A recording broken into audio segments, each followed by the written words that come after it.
Hello दोस्तों, आज मैं फिर से लेकर आया हूँ न्यूटन्स लॉ ऑफ मोशन का एक another video, law of inertia. इससे पहले मैंने एक वीडियो पोस्ट किया था यूट्यूब चैनल पे, एजुकेशनल हब नाम से मेरा यूट्यूब चैनल है। मैंने उस अपने यूट्यूब चैनल पे जो लास्ट वीडियो पोस्ट किया था न्यूटन्स लॉ ऑफ मोशन से, ठीक है, आप वो वीडियो प्लीज़ जाकर देख लीजिए, तब ये आपको वीडियो समझ में आएगा। ये वीडियो प्रीवियस वीडियो का एक्सटेंशन है। तो हम लोग बिना समय गवाते हुए अपने टॉपिक को बढ़ाते हैं। आज हम लोग पढ़ने वाले हैं द लॉ ऑफ इनर्शिया। जी हाँ, आपने बिल्कुल ठीक सुना, the law of inertia. Law of inertia क्या कहता है? देखिए, मैंने पिछले वीडियो में बताया था कि जो एरिस्टोटल साहब हैं, उनका कहना है कि बॉडी को यूनिफॉर्म मोशन में रखने के लिए, है ना, एक्सटर्नल फोर्स का होना ज़रूरी है। मैं एक बार आपको वो स्टेटमेंट दिखा दे रहा हूँ। कहते हैं कि an external force is required to keep a body in motion, यानी बॉडी को मोशन में रखने के लिए, है ना, एक्सटर्नल फोर्स की ज़रूरत है। ये अरिस्टोटल साहब का कहना था। लेकिन गैलीलियो साहब ने कहा कि नहीं, गैलीलियो सर ने कहा कि नहीं, ऐसा नहीं है। फ्रिक्शन लेस सरफेस के लिए लगातार एक्सटर्नल फोर्स लगाने की ज़रूरत नहीं है अगर बॉडी को यूनिफॉर्म मोशन में रखना है तो। खैर, मैं इस बात उन गैलीलियो के स्टेटमेंट को मतलब कि प्रूफ करता हूँ कि वो उन्होंने कैसे प्रूफ किया अपनी बातों को। सबसे पहले मैं गैलीलियो साहब के स्टेटमेंट को एक बार आपके सामने रख रहा हूँ। उनका कहना था कि if surface is nearly smooth या फ्रिक्शनलेस, है ना, देन देयर इज, है ना, no need of external force to keep a body in motion. ठीक है, if force is nearly smooth then there is no need of external force to keep a body in motion. Body को motion में रखने के लिए external force की ज़रूरत नहीं है अगर सरफेस लगभग, या यूँ कह लो लीजिए कि लगभग हमारा सरफेस जो है वो हमारा क्या हो, स्मूथ अगर हो, फ्रिक्शन लेस हो, तो एक्सटर्नल फोर्स की ज़रूरत नहीं है। ठीक है, तो ये उनका स्टेटमेंट है। अब उन्होंने अपने स्टेटमेंट को प्रूफ करते हुए, देखिएगा, मैं बताना चाहूँगा। ठीक है, उन्होंने स्टेटमेंट को करते हुए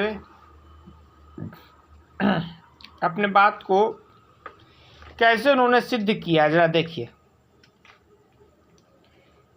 है ना।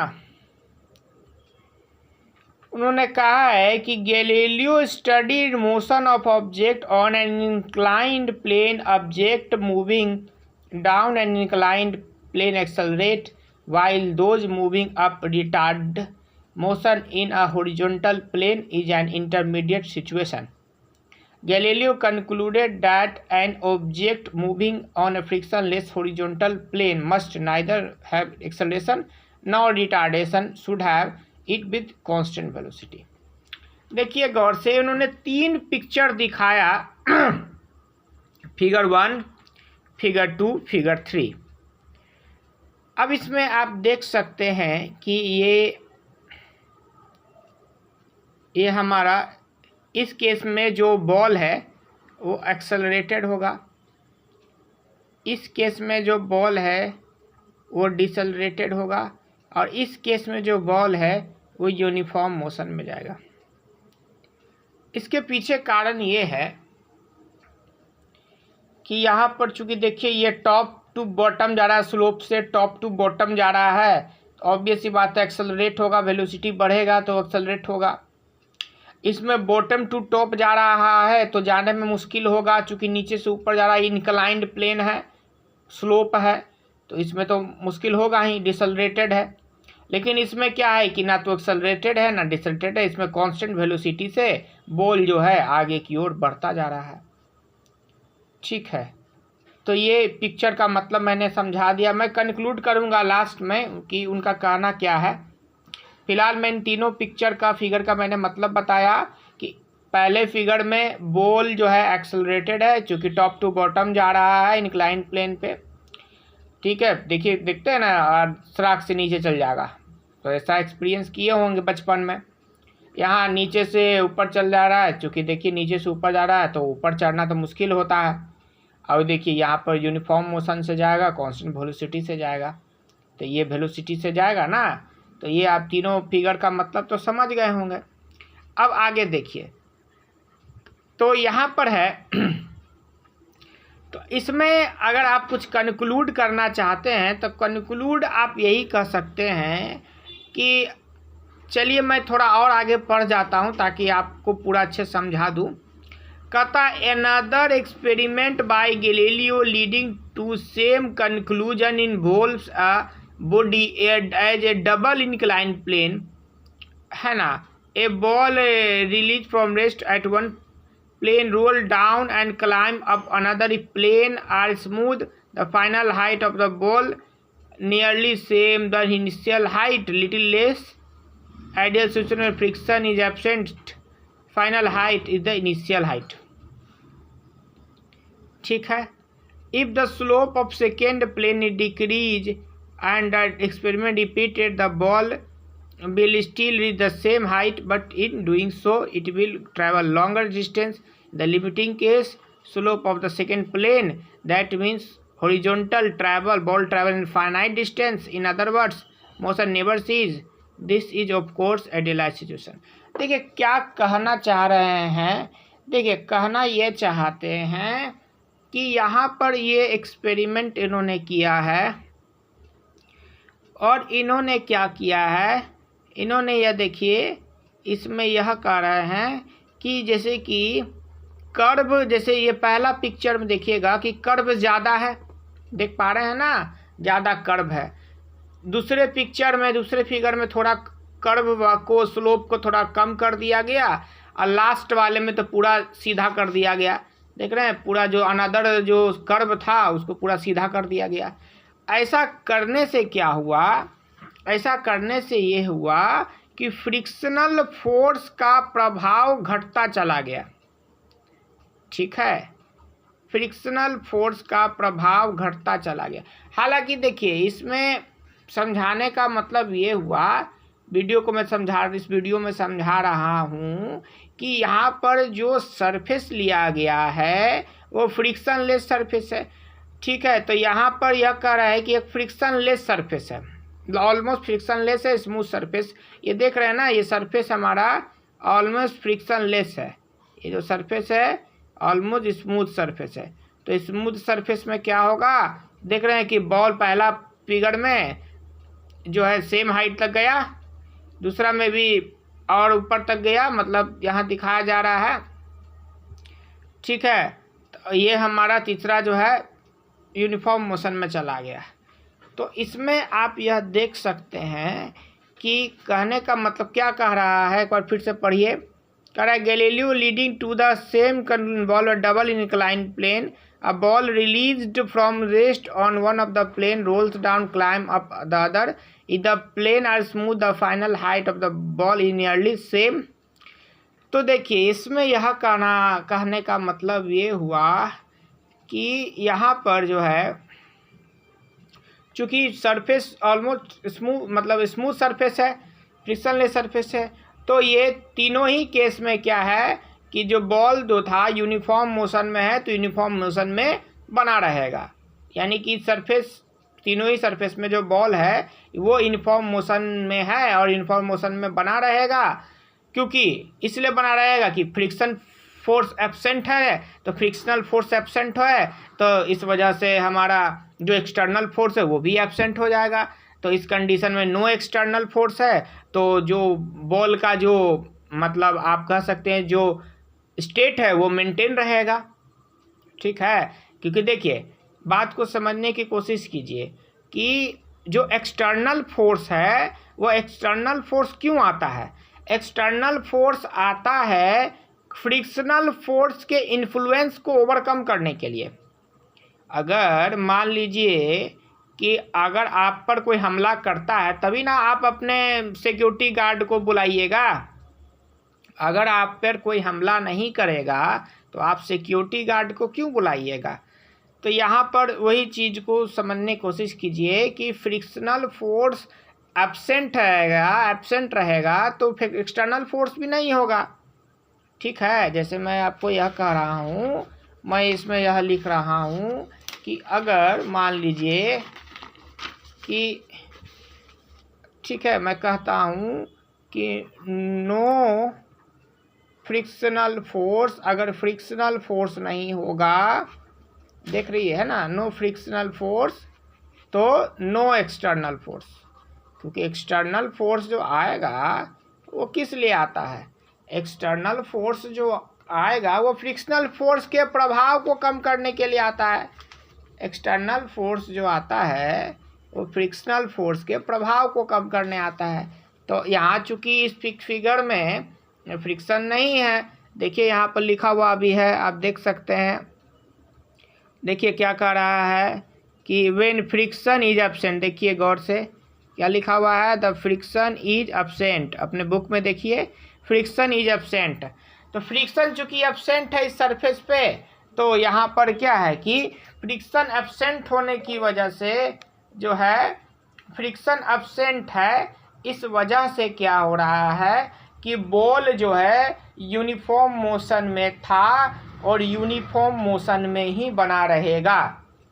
इस तीनों फिगर से यह कंक्लूड किया जा सकता है कि चूंकि फ्रिक्शनल फोर्स नहीं है तो एक्सटर्नल फोर्स नहीं होगा, और एक्सटर्नल फोर्स नहीं होगा तो बॉल जो है वो यूनिफॉर्म मोशन में था, है और रहेगा। क्लियर हो गया। ठीक, अब हम लोग आगे बढ़ते हैं और अपने इस डिस्कशन को आगे की ओर बढ़ा के लेके जाते हैं। देखिए क्या कर रहा है, मैं आपको थोड़ा जूम करके दिखाता हूँ कि वो क्या लिख रहा है। लिख रहा है कि इन प्रैक्टिस माने रियल वर्ल्ड में, real experience, the ball does come to a stop after moving a finite distance on a horizontal plane because of the opposing force of friction which can never be totally eliminated। देखिए एक बात समझ लीजिए, ऐसा कोई surface नहीं exist करेगा जिसमें आप कहिएगा कि सर जो है 100% वो स्मूथ सरफेस है, फ्रिक्शन लेस है, तो ऐसा रियल में पॉसिबल नहीं है। वही चीज़ कह रहा है कि opposing force of friction which can never be totally eliminated. तो आप सोचिएगा कि 100% स्मूथ मिल जाए सरफेस, तो ये पॉसिबल नहीं है। ठीक है, ये पॉसिबल आपका नहीं है। ठीक, तो वही चीज़ कह रहा है। हाउएवर इफ देयर वर, एक सेकेंड मैं थोड़ा, if there were no friction the ball would continue to move with a constant velocity on the horizontal plane. तो यही चीज़ कह रहा है कि चूंकि फ्रिक्शन नहीं है तो बॉल जो है वो कांस्टेंट वेलोसिटी से वो क्या होगा, मूव करता रहेगा। Galileo thus arrived at a new insight on motion that had eluded Aristotle, had those who follow him the state of rest and the state of uniform linear motion with constant velocity are equivalent. In both cases there is no net force acting on the body. It is incorrect to assume that a net force is needed to keep a body in uniform motion. To maintain a body in uniform motion, we need to apply an external force to encounter the frictional force, so that the two forces sum up to zero net external force. To summarize, if the next external force is zero, a body at rest continue to remain at rest, and a body is in motion continue to move in uniform velocity. This property of body is called inertia. Inertia means resistance to change. A body does not change to its state of rest or uniform motion unless an external force compels it to change that state. देखिए, अब ये पूरा इसको मैं briefly बहुत अच्छे से समझाता हूँ कि इन्होंने क्या कहने की कोशिश की है। कहना यही है, बस 2-3 पॉइंट है। पहला मैंने बताया, ये मैंने लिखा भी था, मैं बार बार कह रहा हूँ कि एक्सटर्नल फोर्स नीड तब होगा जब सरफेस के पास फ्रिक्शन होगा। सरफेस के पास frictional surface friction force apply करेगा अपोजिट डायरेक्शन में। जैसे मान लीजिए कि बॉडी आगे की ओर चल रहा है, तो सरफेस जो पीछे की ओर ना फ्रिक्शनल फोर्स अपोजिट डायरेक्शन में लगता है, क्योंकि इसका काम ही है मोशन को रसिस्ट करना। तो जब फ्रिक्शनल ही नहीं होगा तो एक्सटर्नल भी नहीं होगा, और जब एक्सटर्नल फोर्स नहीं होगा तो कोई भी बॉडी अगर रेस्ट में है तो रेस्ट में ही रहना चाहेगा, और कोई भी बॉडी अगर मोशन में है तो वह मोशन में ही रहना चाहेगा। ठीक है, क्यों है ना? क्योंकि फ्रिक्शनल फोर्स नहीं है तो एक्सटर्नल फोर्स नहीं है, या यूँ कह लीजिए कि नेट फोर्स यहाँ पर जीरो हो जाएगा।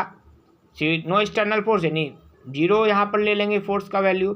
तो ऐसे केस में क्या होगा कि यहाँ पर कि कोई भी वस्तु अगर रेस्ट में है तो रेस्ट में बनी रहेगी, और अगर मोशन में है तो वो मोशन में ही बनी रहेगी, जब तक कि है ना। ये किस कंडीशन में? ये जीरो एक्सटर्नल फोर्स के कंडीशन में। लेकिन अगर एक्सटर्नल फोर्स लगेगा तो उसका स्टेट चेंज हो सकता है, वो रेस्ट से मोशन या मोशन से रेस्ट में आ सकता है। यानी आप इसको कह सकते हैं ना कि आप ये कह सकते हैं कि कोई भी वस्तु है ना, the body remains at rest और इन यूनिफॉर्म मोशन। कब तक रहेगी? जब तक उस पर मान लीजिए कोई एक्सटर्नल फोर्स काम नहीं करता हो। एक्सटर्नल फोर्स काम करेगा तो उसका स्टेट चेंज हो सकता है। इसी को कहा गया है लॉ ऑफ इनर्शिया या इनर्शिया। इस प्रॉपर्टी को कहा गया है इनर्शिया। ठीक है, इस प्रॉपर्टी को क्या कहा गया है? इनर्शिया। इनर्शिया का मतलब होता है रेसिस्टेंट टू चेंज। इनर्शिया का मतलब ये हुआ कि अगर कोई वस्तु रेस्ट में है तो रेस्ट में ही बना रहना चाहता है, या फिर मोशन में है तो मोशन में ही बना रहना चाहेगा, जब तक कि उस पर कोई बाहरी बल एक्सटर्नल फोर्स काम नहीं करे। तो इनर्शिया इसी को कहते हैं। ठीक है, तो गैलीलियो सर ने साबित किया कि अगर सरफेस हमारा स्मूथ है तो वहाँ फ्रिक्शन नहीं है, और फ्रिक्शन चूँकि नहीं है तो एक्सटर्नल फोर्स भी नहीं होगा, और एक्सटर्नल फोर्स नहीं होगा तो उस कंडीशन में बॉडी अगर रेस्ट में है तो रेस्ट में बना रहेगा, यूनिफॉर्म मोशन में है तो यूनिफॉर्म मोशन में ही बना रहेगा। जैसे कि आप देख लीजिए पर ये ना, जैसे कि देखिए यहाँ पर चूँकि फ्रिक्शन नहीं था, ठीक है, फ्रिक्शन नहीं है ना, फ्रिक्शन नहीं है तो बॉडी यहाँ पर जो है यूनिफॉर्म मोशन में था तो यूनिफॉर्म मोशन में ही रहेगा। ठीक है, तो फिर से मैं फाइनली कंक्लूड कर रहा हूँ कि हमारा बॉडी जो है वह अगर रेस्ट में है तो रेस्ट में ही रहना चाहेगा, या यूनिफॉर्म मोशन में है तो यूनिफॉर्म मोशन में ही रहना चाहेगा। कब तक रहना चाहेगा? जब तक कि उस पर कोई बाहरी बल काम ना करे, एक्सटर्नल फोर्स काम ना करे। इसी को इनर्शिया कहते हैं। इनर्शिया मतलब रेसिस्टेंस टू चेंज। तो इस चीज़ को समझने की कोशिश कीजिए कि मैंने क्या कहा, गैलीलियो ने एक्सपेरिमेंट के थ्रू क्या कंक्लूड करने की कोशिश की। इनर्शिया के कॉन्सेप्ट को उन्होंने ही इंट्रोड्यूस किया है। ठीक है, तो आई होप कि आपको इस वीडियो में समझ में आया होगा। मैंने इनर्शिया को इंट्रोड्यूस किया, इनर्शिया क्या होता है। एक बार फिर से मैं बोल दूं कि अगर कोई बॉडी रेस्ट में है तो रेस्ट में रहना चाहेगी, और मोशन में है तो मोशन में बना रहना चाहिए जब तक कि उस पर कोई एक्सटर्नल फोर्स वर्क ना करे। ठीक है, आई होप आपको ये समझ में आया होगा। मेरी वीडियो अगर आपको पसंद आए तो आप इसको लाइक एंड सब्सक्राइब कर सकते हैं, और प्लीज़ कमेंट करें।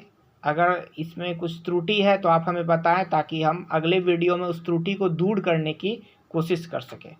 तब तक के लिए गुड नाइट, थैंक यू।